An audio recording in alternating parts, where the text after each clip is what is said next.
We now know that red meat is not so good for us, that it actually shortens lifespan when eaten in excess. And we've defined excess as more than 2 servings per week. We know what about red meat is so bad, the heme iron and the mutagens that are created by cooking red meat. Let's look at some recommendations for getting rid or at least limiting red meat.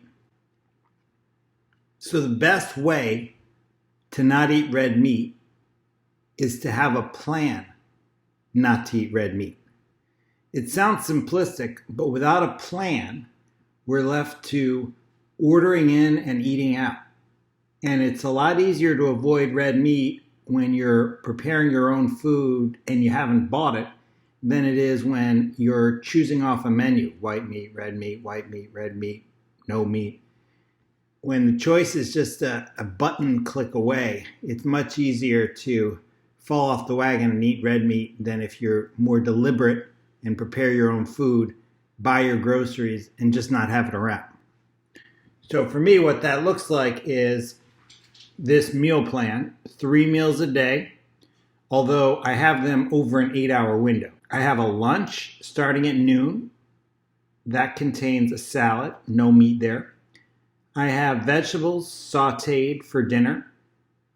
There's some kind of a plant-based protein, and I'll tell you what I recommend in a moment. And then there's oats and fruit for dessert. That's all within 8 hours, from noon to 8 p.m. You could have breakfast, lunch, and dinner and just move that oats to breakfast, or a totally different meal pattern.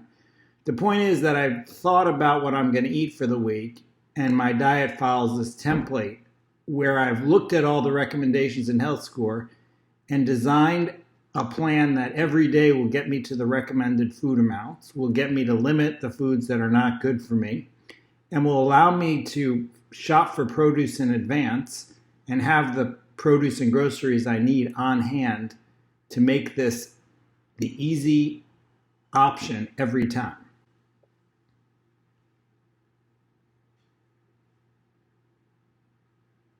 So once you have a plan that doesn't have red meat in it, then the question is, what are you going to use for protein?